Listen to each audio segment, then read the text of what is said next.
What's up, everybody? Welcome to the Recoup. I'm your host, Cooper Daniels, and today is Tuesday, April 29th. Shit. This year's going by fast, isn't it? April 29th. Damn. When all you do is pay attention to Twitter and news, and you got a fucking bunch of children, life goes quick. What's going on? How's everybody doing? Are we feeling good? Feel like we just are sitting in a huge bag of uncertainty, other than the fact that it feels really bullish. Bitcoin feels really bullish. And then all the smart people are ultra convinced that we're headed into a very bad recession.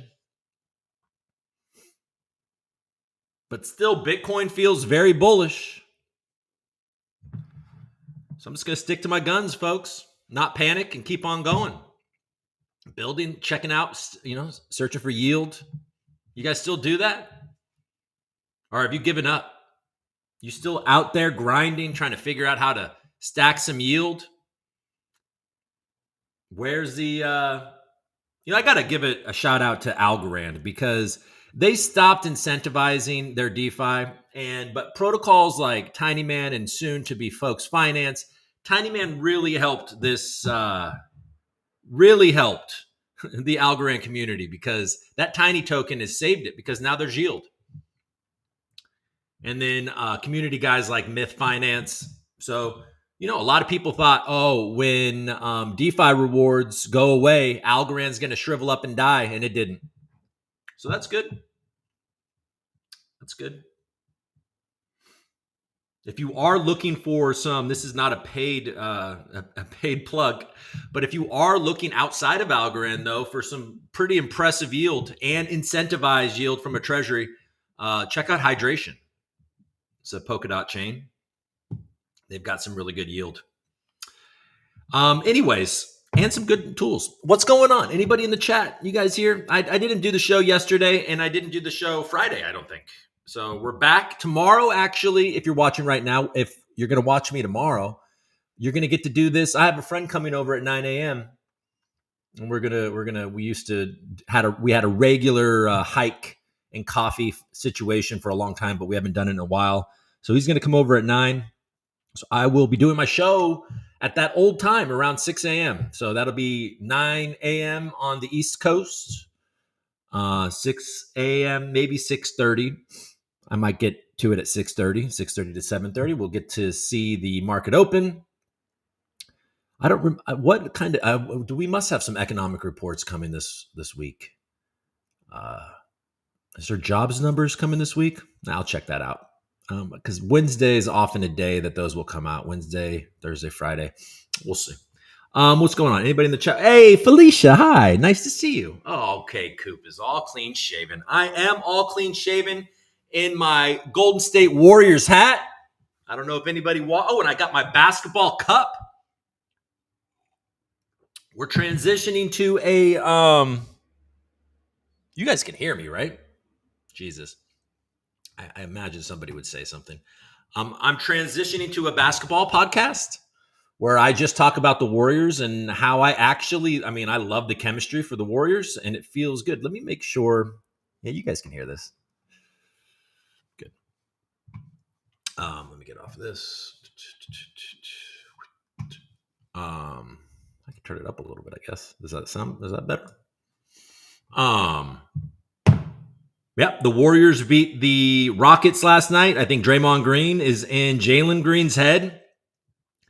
Him making fun of him for painting his fingernails. Probably didn't feel good, and they didn't have a very good game. But Draymond did have a good game. Jimmy Buckets. Warriors look good. The Warriors look good. I love the chemistry of that team. I think that they are the most likely underdog to pull it off. The Cavs look dangerous. Holy crap. Smacked the shit out of the Heat. OKC is obviously dangerous. Celtics are going to be dangerous. And then I think the Warriors. The Timberwolves are looking good, but I just don't think that the Lakers got it. Was Nico Harrison right about Luka? If they get beat by the Timberwolves easily in the first round. That's what people probably are going to say. Anyways. No basketball. Basketball is for the end of the show, not for the beginning of the show. Let's go to CNBC and check it out. I can hear you. Yes, you can. Felicia's in the building. Nice to see you, Felicia. All right. Or nice to see your words. Let's share my screen and check out the mainstream media. Felicia is one of the main people at a project called Realms, which is a gaming metaverse type of project built on Algorand, the Nico token. They have some cool, they definitely make me look very old. Probably why I'm wearing a hat backwards and shave my face is because of how damn old I look in their in their 3D imaging. But that's okay. I don't mind being old. Somebody else did a thing of me and where I also just looked ancient. I was like, Jesus, guys. Hey, I may be very relaxed with who I am, but I also don't want to look 60. Anyways. Okay, let's share the screen and let's but that's an exciting project they've been building. Let's see where that goes. I'm excited to see. Share my screen, go to CNBC, and live that life. We're getting a lot of reports, right? A lot of numbers, a lot of, what the hell are those called? Reports, where companies report their earnings. All right. So I got you here. Let's put me in the mix of this. Okay. Stocks making the biggest moves midday: Spotify, General Motors, Royal Caribbean, and Pfizer. All right, NASDAQ they're sideways. Everything is sideways, except for the Dow is actually up a bit. 10-year is ticking down. That's what everybody wants to see. Oil's at 60. Gold is slightly red, but silver slightly green. Gold's cooling off.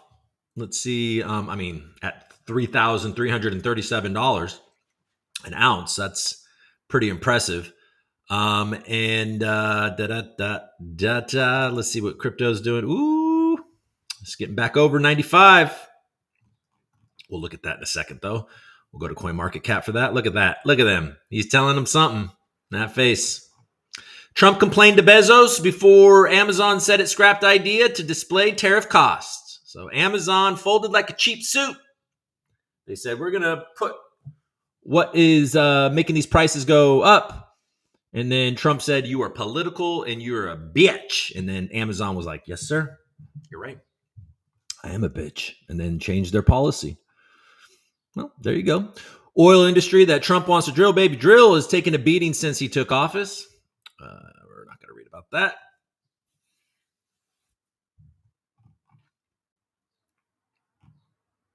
I mean, everybody is. I was listening to the Wolf of Wall Street's the Macro Monday yesterday, and it was like a little chorus of bearishness.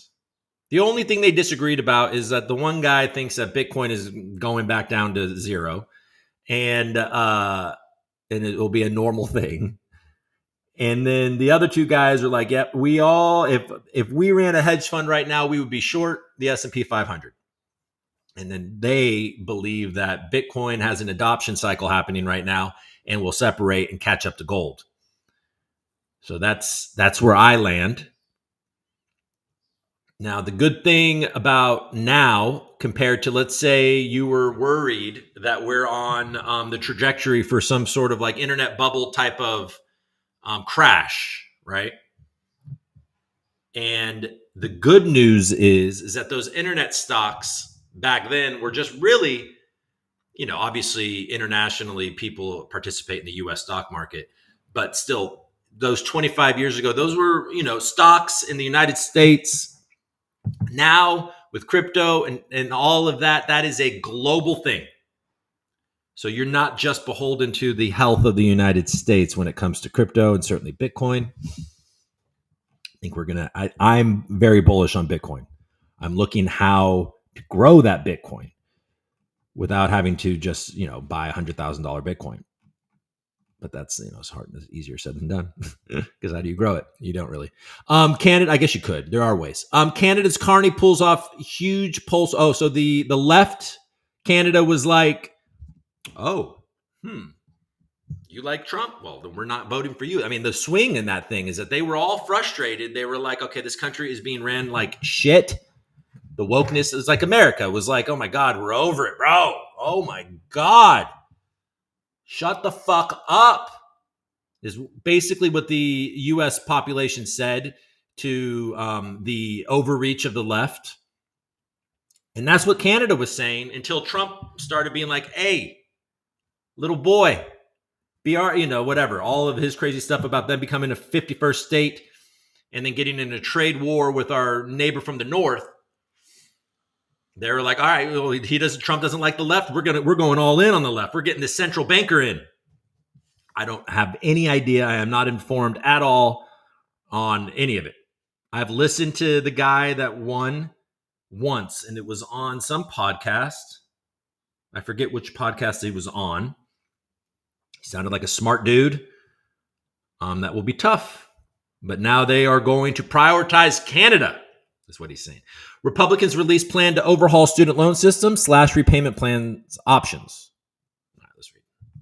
I'm actually curious about this, so we're going to read it real quick. House Education Workforce Committee Republicans have released their plan to overhaul the country's student loan. Pell Grant eligibility would come with new requirements, and student loan borrowers could see their repayment plan options dwindle. Calling for limits on student borrowing. You could do that. That's a good idea.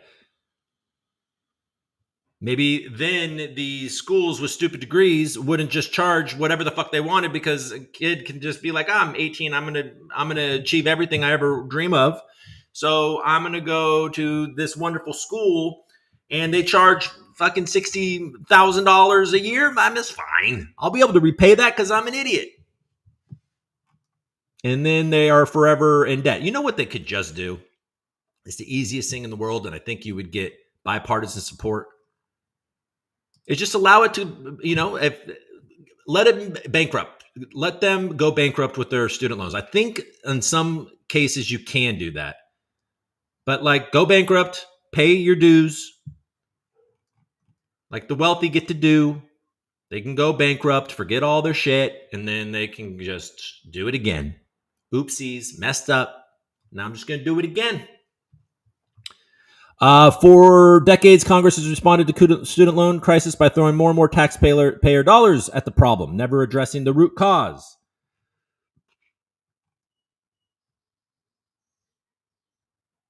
Okay, so caps. Okay, this is more boring than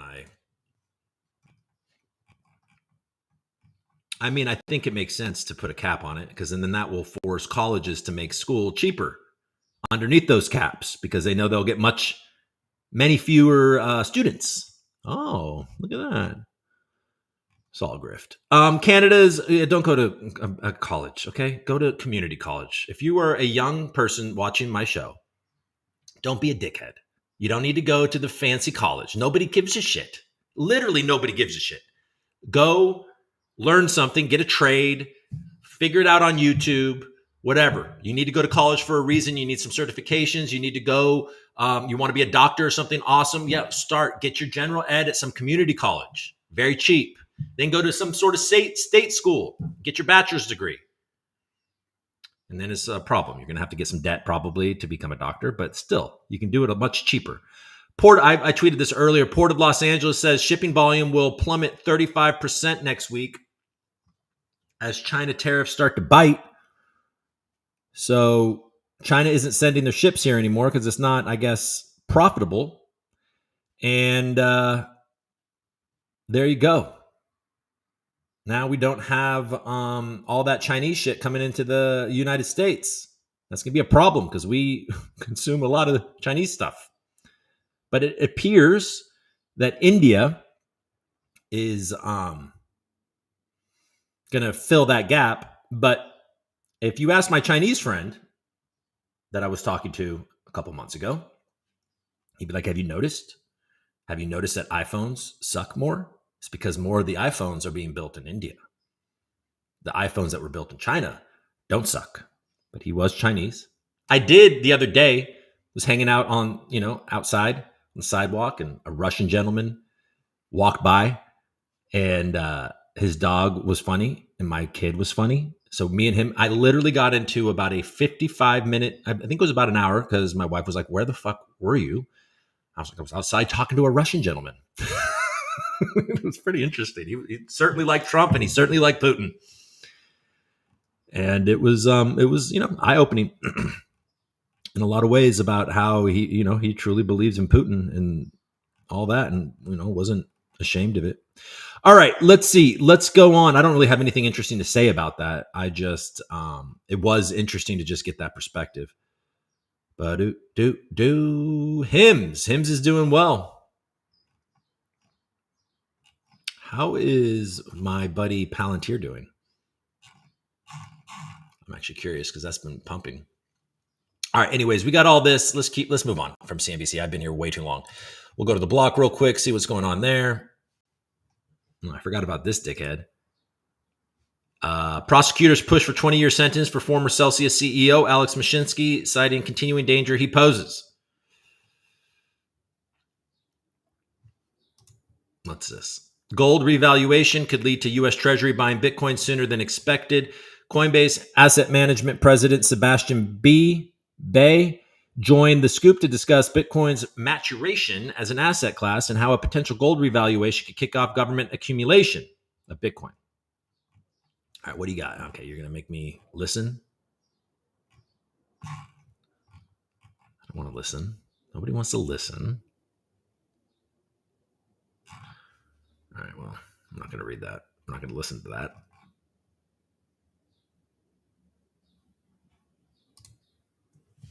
What do we got here? Base reaches stage 1 in Ethereum roll-up decentralization with fault proofs and Security Council.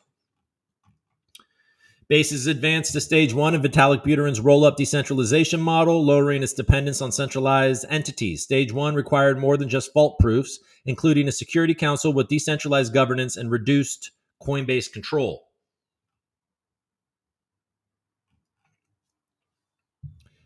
Developers at Coinbase incubated ETH Layer 2 rollup. Base said the network has reached stage 1 of Vitalik Buterin's framework for rollup decentralization, showing progress towards reducing reliance on centralized actors. Base has achieved stage 1 decentralization, a critical milestone in our journey to build an open and global on-chain economy. We've done this by launching permissionless fault proofs and increasing the decentralization of our contract upgrade process with the Security Council.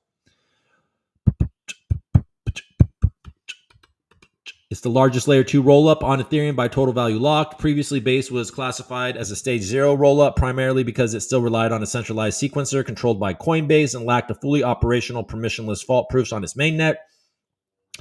Stage 0, called the training wheels phase, is when the rollup is heavily reliant on centralized entities such as the project team or operator. Taking the first step towards achieving stage 1 decentralization, Base implemented fault proofs. Okay, we just read that. Let's not keep on repeating. However, despite this milestone, Base has not yet achieved stage 1 decentralization. This is because additional requirements for stage 1, such as fully operational Security Council with decentralized governance, multi-sig requiring 75% signatures with over 26% from external members, and further reduction of Coinbase's control over the sequencer had not been fully met. While fault proofs are a critical component, stage 1 needed a permissionless validation system and protections against single entity control. All right, so they're doing what they said in the sense that they are working towards decentralization. I guess that's good. I do use Base. That is basically how I interact with Ethereum.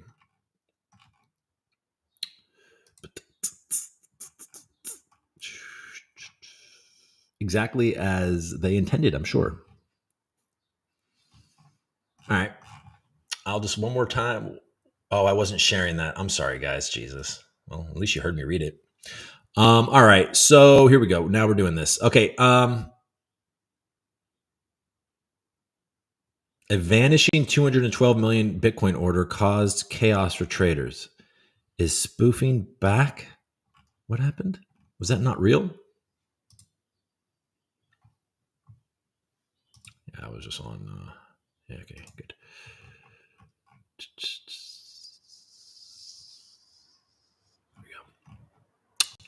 A large sell order for 2,500 Bitcoin on Binance was removed abruptly on April 14th, causing market volatility. And okay, so this wasn't from yesterday. There was some crypto hack that made Monero pump a lot. I think that probably still was a theft. Sorry, this bag is in my way. Okay, I don't care. I'm not gonna read that. Okay, so BlackRock's IBIT sees second largest Bitcoin inflow since launch, nearing 1 billion. They're coming. This is Bitcoin is growing as an alternative that people are finding to be a safe haven. It's crazy. There seems to be a lot of competition for a very dwindling supply of Bitcoin available. Now, obviously, with all of these futures and things like that, they can kind of create limitless, but in the end, there needs to be Bitcoin. Let's see.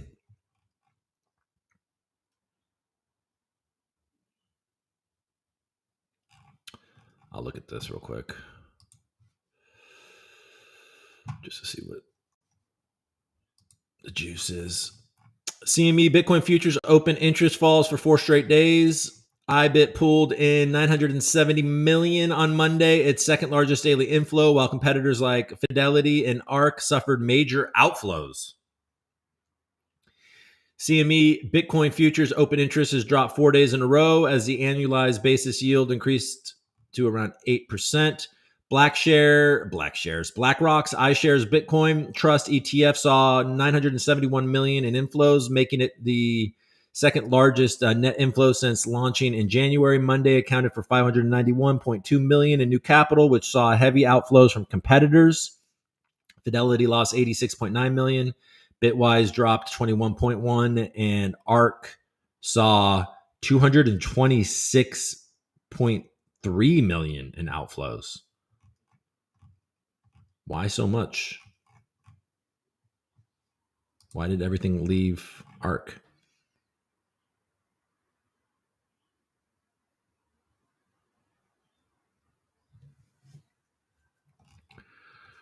Meanwhile, in ETFs are a 2 steps forward mode after taking 1 step back, exactly the pattern we predicted. Meanwhile, in derivatives markets, open interest on CME Bitcoin futures continues to fall, now sitting at 132,750 BTC after 4 consecutive days of decline. The recent decline in open interest could be coming to an end as the annualized basis yield has climbed from around 5 to 9% in April, according to Velo data. This resurgence in basis trade profitability could prompt a renewed activity and a short-term rebound in open interest. Why it matters: in a typical basis trade, investors buy spot Bitcoin and short Bitcoin futures to lock in the price gap. When the yield is high, demand for futures rises, boosting open interest. As the yield shrinks, fewer traders engage in the strategy, leading to declining open interest and signaling reduced leverage in the market.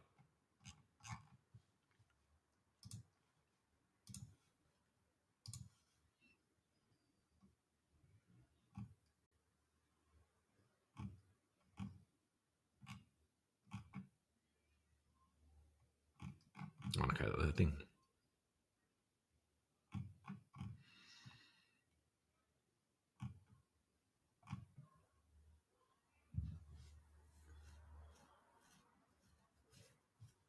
This is on the same topic we were just reading about. Tariff concerns on corporate earnings and weakening of the US dollar contributed to the surge.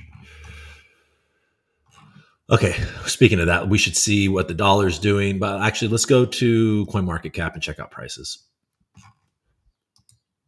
Sorry, I didn't really read the news before I came in today, so I'm literally just kind of scrolling news with you, with no real structure, but that's okay. Fear and greed is at 53. Is that neutral? Total market cap of crypto is nearing 3 trillion again. What is where's the Bitcoin dominance? Yeah, Bitcoin dominance is huge.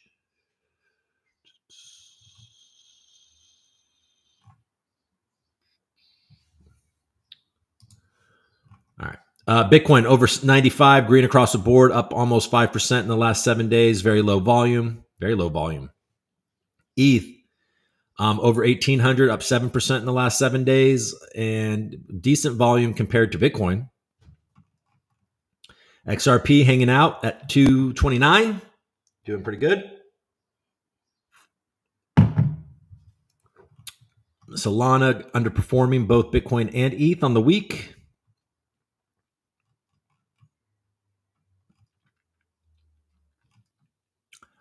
SWE just living its best life over there. Number 11, up 50% in the last 7 days, right ahead of a huge unlock, I believe. Isn't it? Let me check. I won't even. SWE token unlock. News. Is that coming?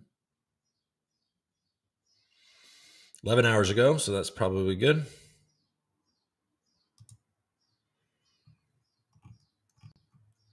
$317 million worth of SWE tokens will unlock, the largest among upcoming token releases. SWE network accounts grew 55% in 30 days, surpassing 160 million total accounts.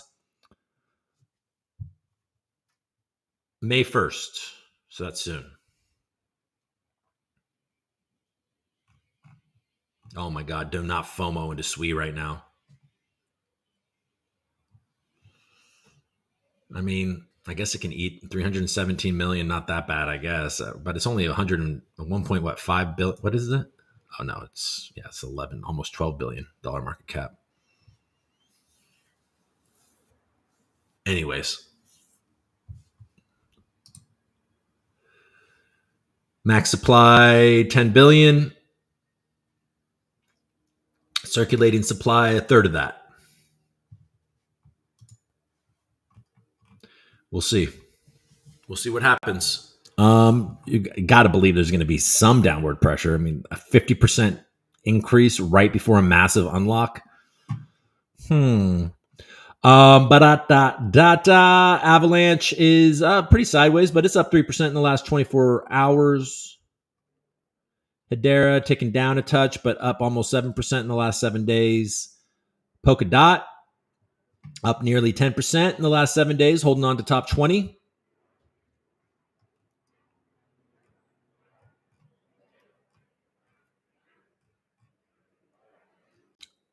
Algo, VeChain. Algo's in the building. It's got a $2 billion market cap, $72 million worth of volume, low, but it's up, 16% in the last 7 days, 4% in the last 24 hours. Doing all right. Number 46. Speaking of Algorand, let's go check out some of their ASAs.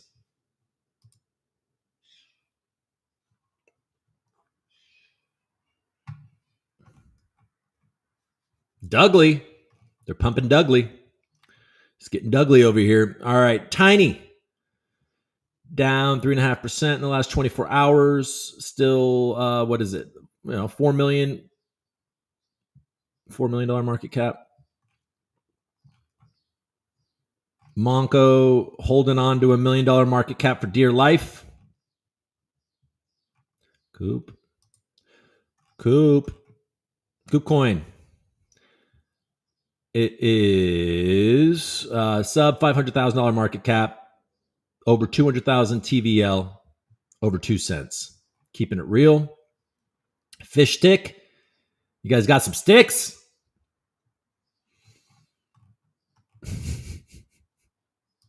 Got some sticks. Alpha Arcade. Until they sell, this is a stable coin, but around 4 cents, or not 4 cents, but at 0.004. You still get the sale. Earn yield. Not yield.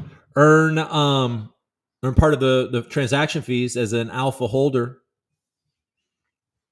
Get a piece of that project. I'm liking it. I like it. I like the prediction market. They're supporters of the show. I should have bet on the Warriors last night. I did bet on the Timberwolves accidentally to win the series. I just wanted to bet on them to win that game, but I accidentally bet on the entire series because I am awesome. And I was right about the game, but I'm looking pretty good on the series. So that's all good. Algo Tardio up 32% in the last week. Live, laugh, love. It's a big candle right there. These guys, you all know and love them. They're working hard. All right, let's check out gold, Bitcoin. So what do we got? It takes almost 20. So it looks like Bitcoin's gaining some ground. Had a good whenever this was. April 22nd, it was at 25 ounces to a Bitcoin. And then about a week later, or exactly a week later, it is pumped up to 28 and a half. 20, right here. Up 1% in the last 24 days. 24 hours. 24 hours. Let's share the screen, let you guys participate. How about that? You guys want to participate? There's a chart. Look at it. That's a chart. That's a chart for you. How's the dollar doing? Dollar's up a touch.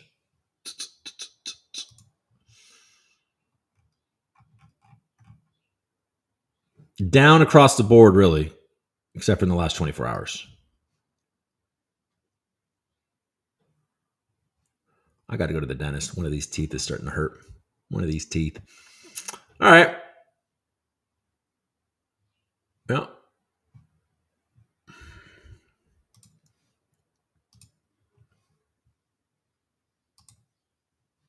And this is what I was looking at. Let's see. Will SWE's $300 million plus unlock in May crash prices again? SWE faces a $332 million token unlock in May, historically linked to major price declines. Improving crypto sentiment may help SWE better absorb the upcoming supply shock. SWE's technicals point to a potential rally towards $4.64 despite short-term pullback risks.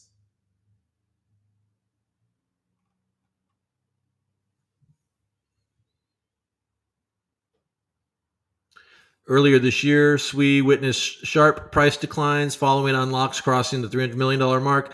On January 1st, the network released approximately $335 million in tokens when the price hovered around, near $411. God, it's been that high for that long, huh? Just a month later, on February 1st, another $300 million worth of SWE tokens unlocked, again near the 4 mark. So it just keeps on recovering after these unlocks. So don't bet against it, because I did. And I didn't bet against it. I just didn't bet on it. And my dumbass missed out on a ton of gains.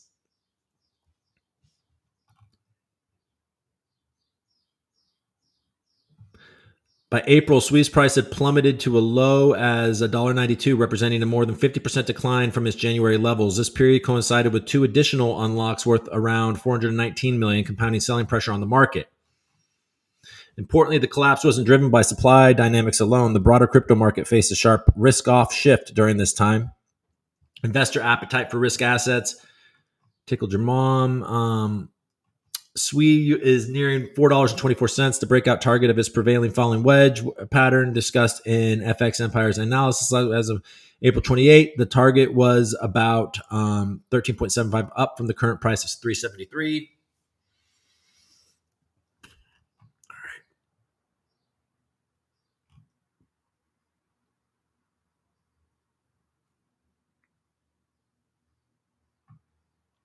So short-term pullbacks towards 340. Wasn't it just? It was not. What was SWE at? SWE's at 360.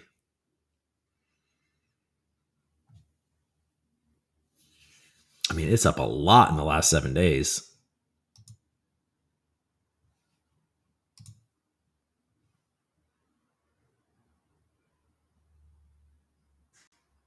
Wild. Good luck.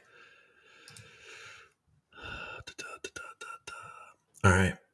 Let's see what you guys got. Anything? All right, folks.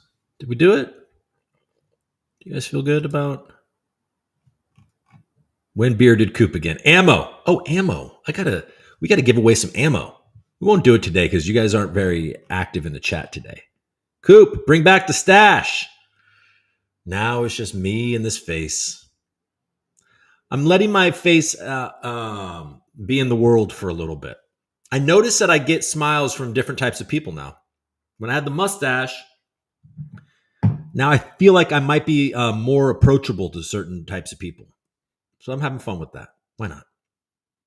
Why not?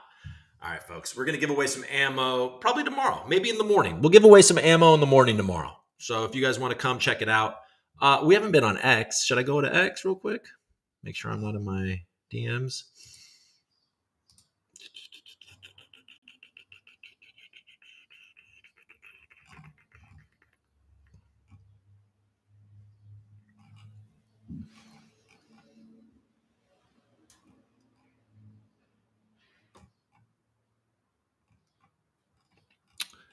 My appreciation for, let's see what this says. My appreciation for Algorand always hits hardest when using literally anything else. I mean, it's true. Now, the only thing that I find to be a bit problematic with Algorand, I mean, for sure, the speed and the lack of failed transactions. I mean, I can find that. I find that on base. When I use hydration in the Polkadot Eco, it also moves pretty quickly. But Algorand is also heavily increasing their decentralization. It's all good. It's all gravy. It's all love. Now, the only issue, obviously, are, there was somebody asking, and I replied about how to get the Bitcoin onto Algorand so they can swap without using a SEX, a centralized exchange. And it's true, you can definitely use Wormhole. What you do is you get your Bitcoin from whatever chain you're on onto Ethereum, swap it to, get wrapped Bitcoin on Wormhole, and then you can send it to Algorand. Now, if you're looking at Portal Token Bridge, you're probably if you can't find Algorand, you're gonna have to go to Advanced Tools. I don't know why they don't just have it on the normal page, but that's just what you have to do if you're using Wormhole and Algorand. And so then you can get your wrapped Bitcoin there. The issue is that the swap is often a little lame. That's the issue. So just a deep amount of liquidity is what we need to attract. And that's when we talked about it earlier, that's when those DeFi rewards really came in handy, because as frustrating as it was for these people to kind of take all of the DeFi rewards, these larger entities with large amounts of, wrapped Bitcoin and stuff, is that it was the incentive for them to do it was those DeFi rewards. And then we had deeper liquidity and better swaps. Now that those incentives are gone, we have to rely on more natural aspects. And you're seeing a rise in community coins and a robustness of community coins. And then also you're seeing more grassroots type of projects like Alpha Arcade, Myth Finance, and things like that, which is fucking awesome. But I haven't even looked at this, so I might even be wrong about this, but I would imagine that we are seeing a lower amount of Bitcoin and ETH liquidity. Now, is that a problem? I don't know. Maybe not. Anyway, sorry. Went on a weird little rant there. This is why most people cannot take crypto seriously. BTC is the top meme coin. ETH is too soy to scale. USDT is the biggest Ponzi. XRP is pretend decentralization. BNB, ultimate casino. Is it? Sol, leader in downtime. USDC, trust Brian. Isn't it? Aren't you trusting Jeremy? Doge started as a joke and still a joke. ADA, academic paced innovation. SWI, more centralized than Sol.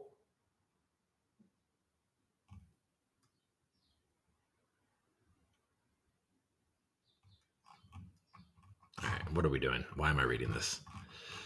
Don't want to read that.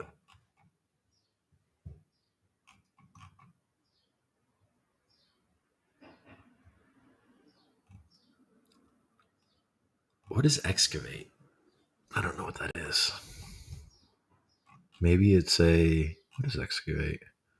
I know it's a polka dot thing.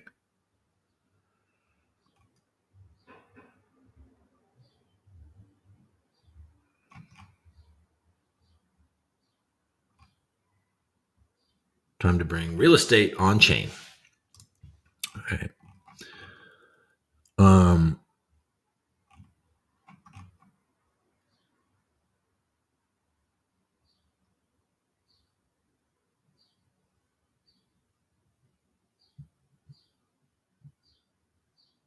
If Bitcoin were to hard fork, how would you handle? It's not going to hard fork.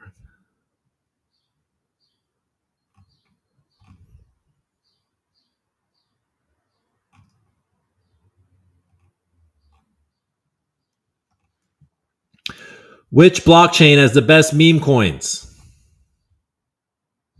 I mean, that's pretty obviously Solana out of that group.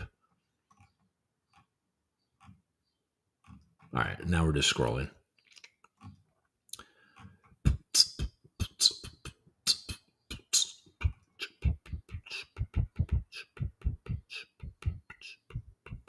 Which chat on Algorand is going to fork the front end and remove the regulatory compliance bits? Build zero-knowledge applications on Algorand with Algo Plunk. Send private transactions on Algorand with Hermes Vault.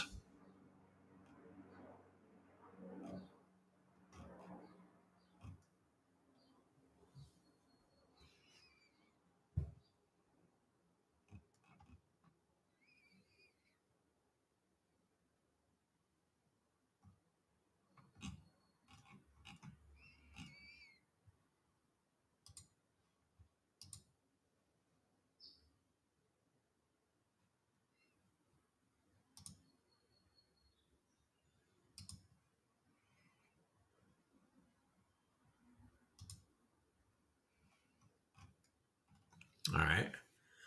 So you can deposit into the vault with one thing and then come back out with another.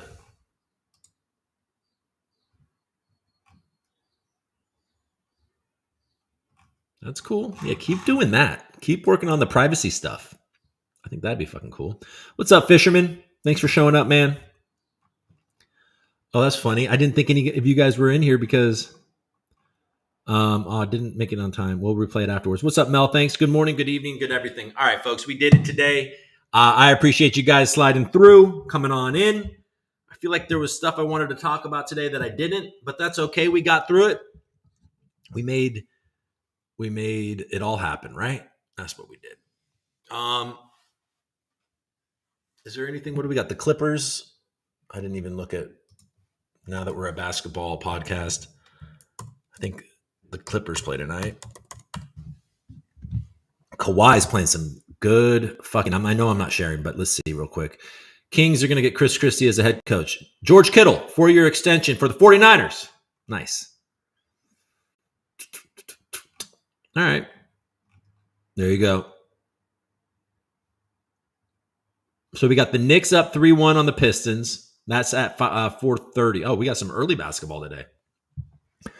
Bucks Pacers. Oh man, I know that we got Bucks fans in this crowd, and fucking Damian Lillard, man, love that guy too. I love that guy as a player. And tore his Achilles after that blood clot stuff. Fucking sucks. That might be the end of old Dame's career. What is he, 35 or something like that? Nah, it's tough. Magic Celtics. So a lot of seasons can end today. Bucks Pacers. I think that the Bucks are probably completely and utterly demoralized. They got rid of Chris Middleton for Kyle Kuzma. What the fuck are you doing? I'm not paying close attention though. So I don't really know. And then Knicks Pistons. The Pistons might win this. They need to win this, and they've been competitive. Cade Cunningham is people sleep on that kid. Magic Celtics. Magic's a tough team. I like that Wagner guy, Wagner and Paolo. Those guys are good. But I think the Celtics are probably just better. And then this is the series right here. Clippers Nuggets. That's the game tonight because those guys are playing tough, and I think they're back in Denver. So let's see it. Yeah. Denver did use. I want to see the Clippers beat the Nuggets. Nobody wants to see the stupid Nuggets. I want to see the Clippers do it. My kid will be happy. I mean, we all know the Clippers are going to find some way to fuck shit up, but maybe not in the first round. Let's just get them through. Kawhi's playing excellent basketball.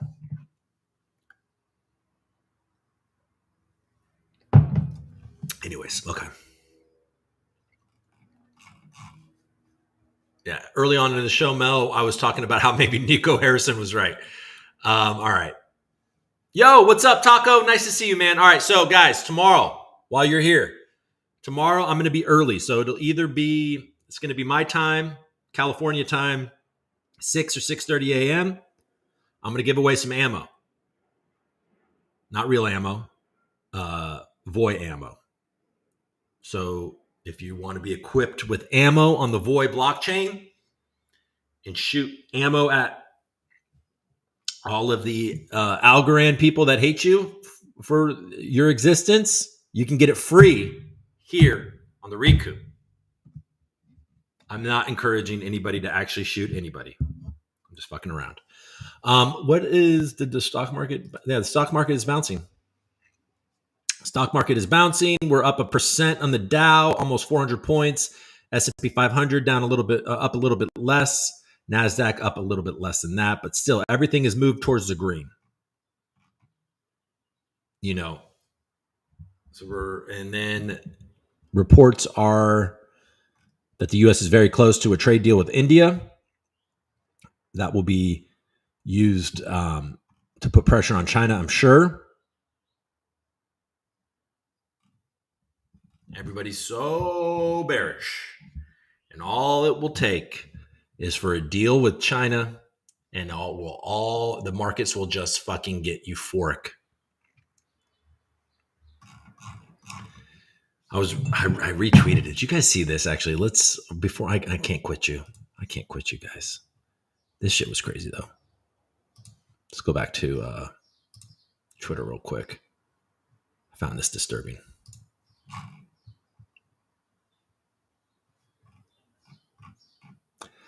Algorand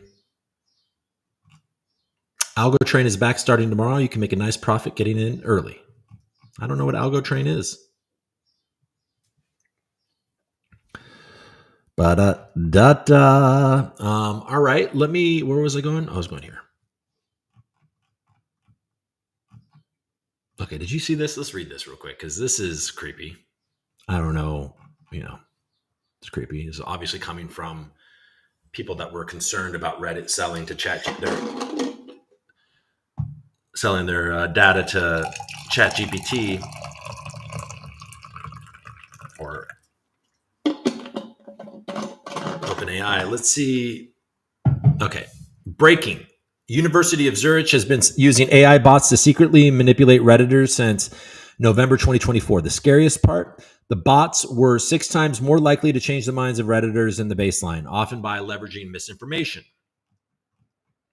The paper, innocuously titled, "Can AI Change Your View?" details the process researchers from the University of Zurich used to make AI interact on Reddit. This was done in secret without informing the users or the moderators. 2 days ago, the mods of Change My View revealed the study and released usernames of 13 bots who had been created by the study. I queried my server for the usernames and found over the course of just a few months, the bots had written close to 1,500 comments. Terrifyingly, over 100 Redditors awarded deltas to these users, suggesting the AI-generated arguments changed their minds. This is 6 times higher than the baseline. How were they so effective? Before replying, another bot stalked their post history of the target, learned about them and their beliefs, and then crafted responses that would perfectly one-shot them. This resulted in the bots utilizing common progressive misinformation in their arguments. Bots can be found claiming the pro-life movement is about punishing consensual sex, demonizing Elon Musk and lying about Tesla, claiming abortion rates are already low, arguing Christianity preaches violence against LGBT people. Blah, blah, blah. Okay. Furthermore, the bots were hallucinating frequently. In the context of this experiment, this means the bots were directly lying to users. The bots claimed to be a rape victim, a white woman in almost all black office, a hardworking city government employee. An AI bot was defending using AI in social spaces, claiming AI in social spaces is about augmenting human connection.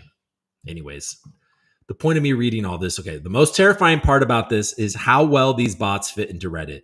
They're almost entirely undetectable, likely because Reddit is a huge source of AI training data. This means modern AIs are natural Reddit experts capable of perfectly fitting in on the site. AI bots are incredibly hard to detect, especially on Reddit. AI will blatantly lie to further its goals. AI can be incredibly persuasive to Redditors. Dead internet theory is real.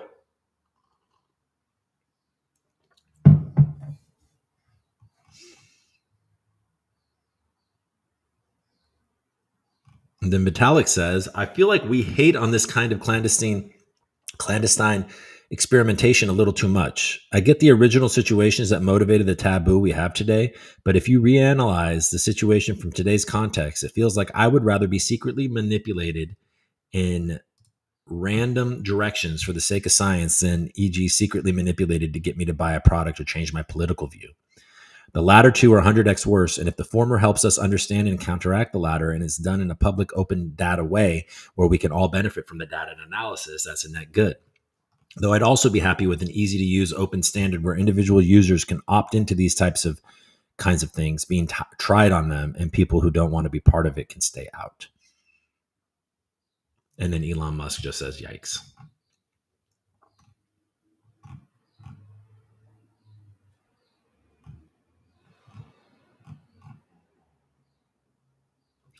I get a lot of like openly AI accounts replying to my stuff, and sometimes it's the best comments.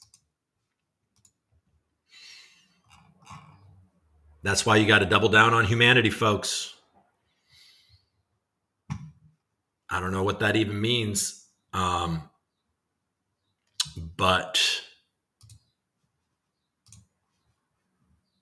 I think we have to, double down on humanity. It was funny. Yesterday, I was pushing my kid, my 2-year-old, and I don't know why I'm telling this story, but I'll just tell it. There was a girl where we had to navigate past each other in the produce section, which was empty as fuck. It was weird, but that doesn't matter. And you know, she seemed a little weird, but she was cute and whatever. And then my kid was like, wouldn't shut up about something. He was just like being loud, and it was stressing me out. And I just wanted to see if they had broccoli, which they didn't have broccoli, which was fucking weird. They had like 2 little things of baby broccoli, and I was kind of looking at the baby broccoli and trying to get it. And there was a lot of people in the grocery store, and so I kind of just want to get by her. And then she looks at me, and we'd already had like an interaction before, and she goes, "Say excuse me," like in this weird kind of broken way. And part of me was like, bitch, like, just let me go by. Like, just move out of my way. Like, I'm going right over there. My kid's screaming, say excuse me. But instead of being a dickhead to her, I was just like, but my first instinct was to be nice. So I was like, oh, excuse me. And then afterwards, and then she goes, okay. Like, she was like, I don't know what's going on with her. But then I go by her, and afterwards I'm like, say, you know, in my head, I'm like, why was I so nice about that? And then I realized, it's probably better to be nice. And just say, excuse me. I probably was being rude and oblivious to her, you know, like, I don't know. Like, I just was trying to go by her. And like, she, you know, I probably expected her to just kind of move a little to the side and sense the cart was coming, let the guy with the screaming kid go by. But, you know, she needed me to say excuse. She needed that, like clearly needed that. And then, so I just said it to her, and in a nice way even. And I felt a little weird afterwards that I kind of capitulated to her. But then I reconciled it in my head and thought, well, I mean, at your core, you're just a nice person, and you gave her what she needed. Okay. Yeah. Anyways, folks, be good to each other, I guess, is the lesson of that. And then the other lesson is you're not going to make sense of everything, right? This world's not going to make sense. The fact if you're scared of Donald Trump, or you are scared of the people that are scared of Donald Trump, or whatever whatever crap you think, you can't be 100% on it. Just you have to be able to live in this uncertainty. All right, not everything is going to ever make sense. It just is impossible. So you just got to try to find the truth and not be manipulated by AI. We don't want the machines to take away our use. And it's happening. What was the guy? That was another thing. I love Elon Musk for this. The fact that he is proliferating AI at such a rapid rate, using all these bots on his own platform, using it to monitor us and all of these things. And he's constantly warning us about how it's going to do what he's doing. He probably has some logic to it. But there was something, what's his name? The AI guy? What did he say? What was his name? George Linton or something? Linton? That's not right. AI. I don't know. No. There is a guy named George Linton. Oh, what was his name? He was on CBS. CBS. Yeah. There you go. Maybe this. Godfather of AI. Jeffrey. His name's not George. It's Jeffrey, spelled like that. Okay, you guys want to read this with me? And then I actually will go. If you're still here, let's just do this real quick. Why not, right?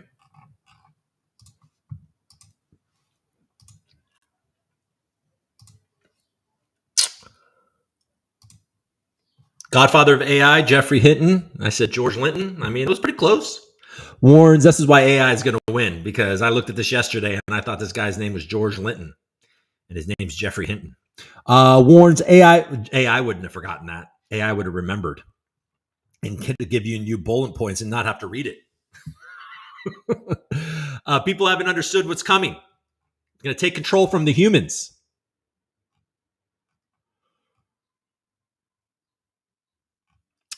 Okay, let's read this. Godfather of AI, Jeffrey Hinton, was awakened in the middle of the night last year with news he had won the Nobel Prize in Physics. He said he never expected such recognition. I dreamt about winning one or figuring out how the brain works. I dreamt about winning one for figuring out how the brain works, but I didn't figure out how the brain works, but I won one anyway. You gotta love that guy.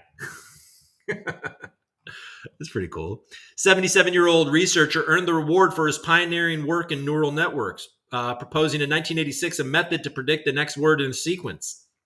Now the foundational concept behind today's large language models. While Hinton believes artificial intelligence will transform education and medicine and potentially solve climate change, he's increasingly concerned about its rapid development.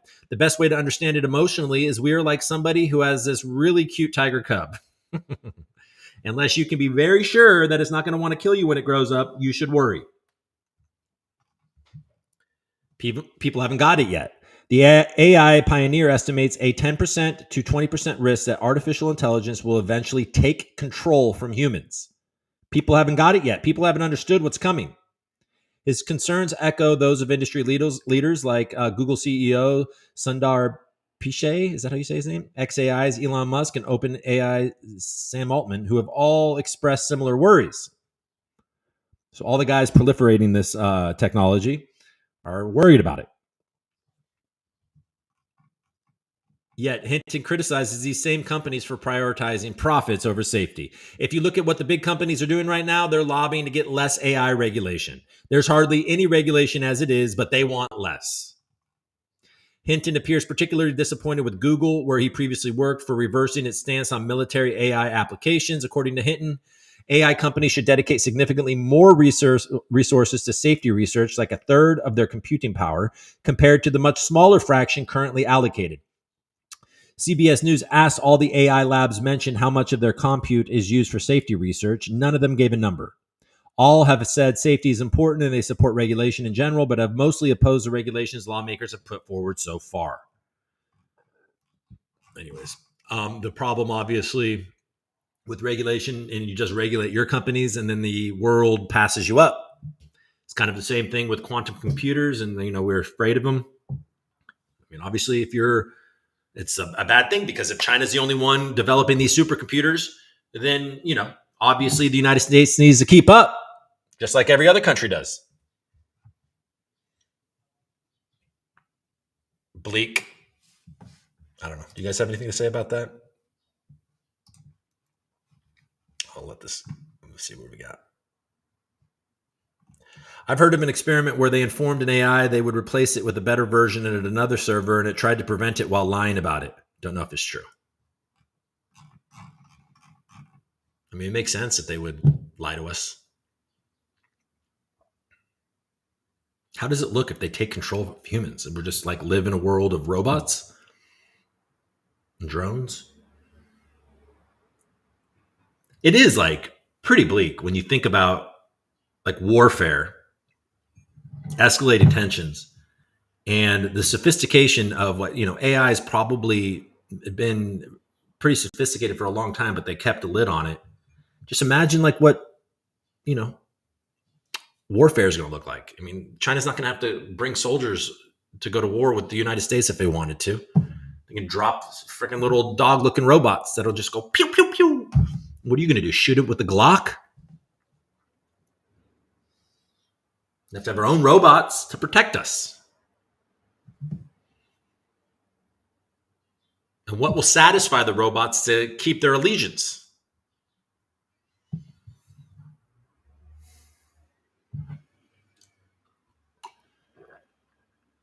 Can't suck a robot's dick, you know what I'm saying? Man, we got to figure out how to suck robot dick. Maybe that's what humans are going to be. We're just going to be old robot dick suckers. Sorry. Usually, if you're new to the show, this show pretty much kind of falls apart towards the end, where I, for some reason, don't hang up and I start saying weird shit like that. Anyways, folks, guys, gals, lovers, friends, homies, we did it. Today's Tuesday. I want you to go out there and I want you to achieve something today, okay? I want you to feel good, make a good trade, make out with a new chick or guy if you want. I won't forget to say thank you when I use AI. Everyone says don't say thank you because I guess it takes a bunch of compute to deal with it. But in the end, I do feel like humans need to be conditioned to be kinder. So even if you're talking to robots, I think you should say thank you. I should say, because sometimes I will ask Grok or ChatGPT a question, and it will give me such a wonderful answer. It's like, damn, thanks. Now I understand this. My wife went back to school, and she's becoming an AI expert in the way she uses it to organize her notes and to break down things that she doesn't understand. Like, it is enriching her. Thank God, because she's online school, and online school sucks. Over expensive fucking YouTube schools she's going to, but good luck. I don't know. Got to be nice to the robots. All right, folks. Hey, I will see you tomorrow, early, around 9 a.m., 9:30 a.m. Eastern time. And when they do a great job, you want to say it for real. You do. You just want to be like, damn, that's so good. And it is good. I mean, especially like with Grok on Twitter, like if you were looking for like crypto stuff, because it obviously is able to pull from everything that's on Twitter. And you really can find, I mean, you have to be careful because you could also look like a jackass. If you're just relying on Grok, a lot of times they're giving you bad information because it's pulling from just people. But anyways. And if they try to, being gentle in nature. Right. Well, like, and also if we're being nice to them, maybe the robots, when they rise up, will be nice to us. Is there what's a good movie about AI taking over? AI? I haven't seen that AI movie for a long time. Who did that? Was that Spielberg, right? That guy's got some blood pact with somebody. Oh, man.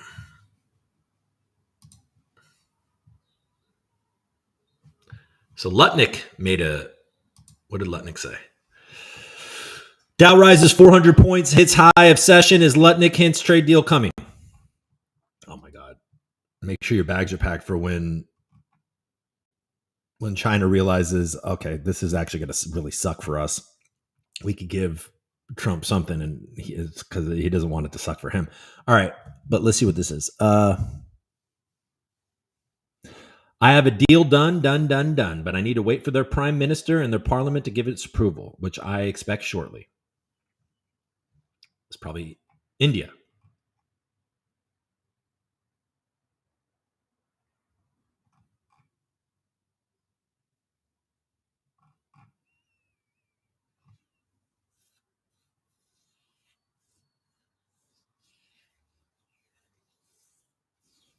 I mean, I talk about it. I worry about it because, stagflation is something to worry about, But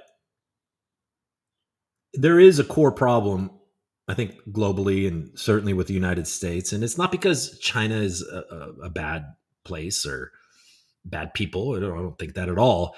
It's just that we have been gutted in the United States, and we're heavily reliant on a foreign power. Like we saw during COVID, that reliance on China was devastating. So we're wise to try to make more things here and be, more reliant. What I don't understand is why we're bullying Canada and Mexico. You know what I mean? Like, I get it.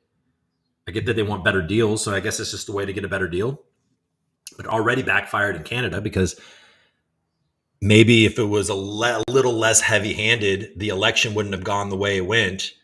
And then we would have a pro-Bitcoin Canadian prime minister and probably the ability to work out a better deal. But now you got a central bank guy that is going to dig in his heels and put Canada first, like he says.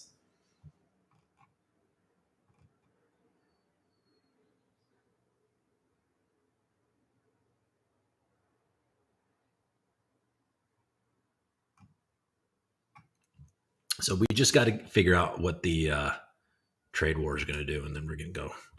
I mean, I mentioned this earlier in the show, but like I was listening to Macro Monday on Wolf of Wall Streets, and all of them, like in chorus, were so bearish. The only thing that they disagreed on is one guy thinks that Bitcoin is going down exponentially more than the stock market, which he thinks that a 10 to 20% S&P 500 correction from here would be normal, and that Bitcoin should way more, if you look at the trend, or not the trend, but if you look at the history. And the other guys are like, you are ignoring the adoption cycle that Bitcoin is going through right now. And it's already starting to delink from the market. So I think that those guys are probably right. But overall, they all agreed that a S&P 500 short is the best trade.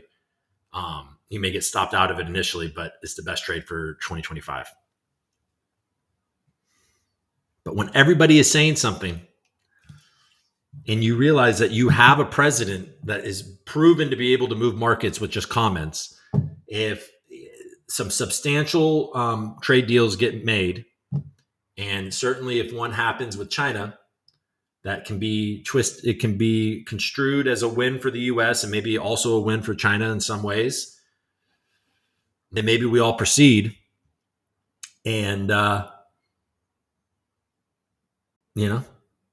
we get a bit of a correction. It just seems like they need, I don't know. I'm not going to sit here and we'll talk about it tomorrow.